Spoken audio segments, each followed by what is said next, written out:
The dice hit the marble floor, and every breath in the hall stopped. Yudhishthira didn't move. He just stared at the small ivory cubes lying face up in front of him, at the number that had just cost him more than he could count. This is the story of the game that ended a kingdom. Not with an army, not with a single sword drawn, with a roll of dice in a room full of men who all knew exactly what they were watching, and none of them said a word to stop it. It started with a palace made of glass. Yudhishthira had built it himself, a hall so polished that floors looked like water, and water looked like floor. When his cousin Duryodhana came to visit, he walked straight into a pool he thought was marble, and fell in, soaked in front of the entire court. The Pandavas laughed, not cruelly, just the easy laugh of people who don't realize they've been watched by someone counting every slight against them for years. Duryodhana didn't laugh. He went home and couldn't sleep. He sat with his uncle, a sharp, quiet man named Shakuni, and said the thing that had been eating him alive. They have everything: the wealth, the land, the loyalty of kings who used to answer to us. I would rather die than keep watching this. Shakuni smiled the way people smile when they've already solved your problem. Then don't fight them, he said. Invite them to play. He knew something Duryodhana didn't need to know yet. Yudhishthira could not refuse a game of dice. It wasn't weakness, not exactly. It was a code. A king who lived by dharma, by duty, by the belief that turning down a formal challenge was itself a kind of dishonor. Shakuni had watched him his whole life. He knew exactly which door to knock on. The invitation arrived wrapped in courtesy, a friendly game between family to celebrate the new hall. Nothing more. Yudhishthira's own uncle, a wise old minister named Vidura, rode out to deliver it in person, and his face gave away what his mouth wouldn't say. You don't have to go, Vidura told him quietly. A game built by Shakuni is never just a game. Yudhishthira heard him, and went anyway. Why would a man who prided himself on wisdom walk straight into a trap everyone around him could see? Maybe because refusing felt like losing something too. Maybe because he believed his own restraint would be enough to survive anything. He believed the rules would protect him. He didn't yet understand that the man across the board had no intention of playing by them. The hall in Hastinapura filled with kings and elders the day the game began. Dhritarashtra, Duryodhana's blind father, sat on the throne, saying nothing, doing nothing, the way he always did when his son wanted something. Shakuni sat across from Yudhishthira with dice that were not ordinary dice at all, carved from the bones of his own dead father, some stories say, and obedient to his hand alone. Every throw Shakuni made landed exactly where he needed it to. Let us begin, Shakuni said, and the room went still. The first wager was small, a string of pearls. Yudhishthira lost it before he'd even settled into his seat. He didn't stop. That's the part that's hard to watch, even now. He raised the bet instead. Gold, then chariots, then entire granaries of grain that fed thousands of people who had no idea their harvest was on a gambling table. Each time the dice fell wrong, something in Yudhishthira's face tightened, and he called for one more round instead of walking away. Duryodhana barely spoke. He didn't need to. Shakuni's hand did all the talking, and it never once said anything Yudhishthira wanted to hear. Servants, cattle, horses, entire villages. Gone, gone, gone. Then he wagered his kingdom. Lost it in a single throw. Then, almost as if some part of him had already stepped outside his own body to watch what he was doing, he wagered his brothers. One by one. Nakula, Sahadeva, Arjuna, Bhima. Each one sitting silently beside him as their own freedom became a number on a board, and each one letting it happen, because Yudhishthira was their eldest, and his word was law, even as it was destroying them. Last, he wagered himself, and lost that too. There was one thing left. Shakuni knew it. Duryodhana knew it. The whole hall seemed to lean forward at once, waiting to see if Yudhishthira knew it. "You have a wife?" Shakuni said softly. "Draupadi." The silence that followed was different from every silence before it. Yudhishthira sat with his hands in his lap, a free man's wife who was, in this moment, not free at all. And he said yes. He lost her on the very next throw.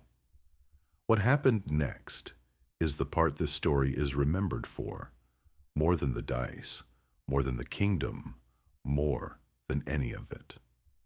Duryodhana's brother marched into Draupadi's chambers and dragged her into the hall by her hair, in front of the same kings and elders who had just watched her become property in a game she never sat down to play. She was not asked. She was pulled. "Answer me one question before anything else happens," she said, standing in front of men twice her age who wouldn't meet her eyes. "Did my husband lose himself before he wagered me or after? Because if he had already lost himself, he had nothing left of mine to bet." Nobody answered her. That silence is louder in this story than anything the dice ever said. Duryodhana ordered her humiliated in front of the court, certain that nothing could stop what he'd already set in motion. And in that room full of grandfathers, teachers, and kings who all knew this was wrong, only one voice rose to challenge it out loud. Hers. The elders shifted in their seats and said nothing. Bhima, one of the brothers just lost on a gambling table, shook with a fury he couldn't act on, bound by the same code that had put them all there in the first place. Even Vidura, who had warned Yudhishthira before any of this began, could only speak, not stop it. It was Dhritarashtra, the blind king, watching none of it and hearing all of it, who finally understood how far his son had gone, whether from fear of what the gods might do to a house that allowed this, or from some flicker of shame breaking through years of indulging Duryodhana. He stepped in. He granted Draupadi boons, her husband's freedom restored, their kingdom returned. For 1 hour, it looked like the story might simply end there, undone, like a bad dream shaken off in the morning. Then Duryodhana, watching his victory dissolve in front of him, asked his father for one more game. Just one throw. Winner, take the losers into exile for 13 years, the final year spent in hiding. And if they were discovered during that final year, the exile would start all over again. Yudhishthira, still bound by the same code that had gotten him into this in the first place, agreed to play again. He lost again. The hall that had been built to reflect his glory back at him now stood empty behind him as he walked out of it, his brothers and his wife following into a forest they would call home for the next 13 years. Not because an enemy had defeated them in battle, but because one man could not put the dice down.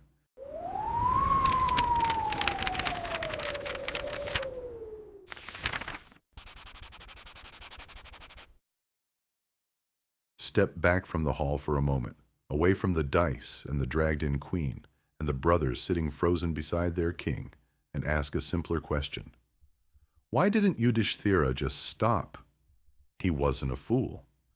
Every account of him describes a man obsessed with fairness, with duty, with doing the right thing even when it cost him. And yet that same man sat at a table and kept raising the bet long after any reasonable person would have walked away. That's not a contradiction. That's exactly how pride works. It doesn't wear the face of arrogance. It wears the face of commitment. The scholar Alf Hiltebeitel, who spent much of his life studying the Mahabharata, described the dice game as less about greed and more about a man trapped by his own definition of honor. Yudhishthira wasn't chasing riches at that table. He was chasing the version of himself that couldn't be seen walking away from a challenge, losing the pearls, then the gold, then the granaries. Each one made the next bet harder to refuse, because folding now would mean admitting the last 10 losses meant nothing. Does that sound familiar? It should. It's the same trap that shows up anywhere. Someone has already sunk too much into something to admit it isn't working. The psychologist Daniel Kahneman spent decades studying exactly this pattern in ordinary people making ordinary decisions, and gave it a name that has nothing to do with ancient kings or ivory dice. Loss aversion. His research found that the pain of losing something hits roughly twice as hard, psychologically, as the pleasure of gaining the equivalent amount. Which means once you're already losing, every rational voice in your head gets quieter, and the desperate one, the one whispering, "One more try, and it evens out," gets louder. Yudhishthira didn't need enchanted dice to keep playing. He just needed to already be down. Here's the part that gets missed the most.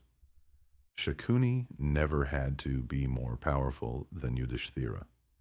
He just had to understand him better than Yudhishthira understood himself. He knew the code of honor wasn't a weakness in general. It was a weakness at that specific table, in that specific moment, aimed at that specific man. Every trap that has ever worked on a proud person has worked the same way. It doesn't overpower them. It offers them a version of themselves they can't say no to. Think about where this shows up now, far from any palace. It's the person who keeps arguing a point long after they know they're wrong, because backing down feels worse than being wrong. It's the investor who holds a falling stock 2 months longer than they should, because selling would mean admitting the first loss was real. It's the relationship someone stays in past the point of it working, because 5 years already spent feels like 5 years that can't be walked away from. None of these people think of themselves as gamblers. They think of themselves as committed. That's exactly what makes the pattern so hard to see from inside it. And what about the people sitting beside Yudhishthira while he played? His brothers said nothing, as their own freedom got wagered without their consent. The elders in that hall, men who had raised these kings and taught them right from wrong, sat in silence while a woman was dragged in front of them and humiliated. Every one of them, individually, likely believed they were witnessing something wrong. Not one of them stood first. That's worth sitting with. It's rarely the loudest cruelty that does the most damage. It's the quiet room full of people who know better and don't move. Draupadi was the only one who did. Standing in front of men who had judged kingdoms and written the laws they were now failing to follow, she didn't beg.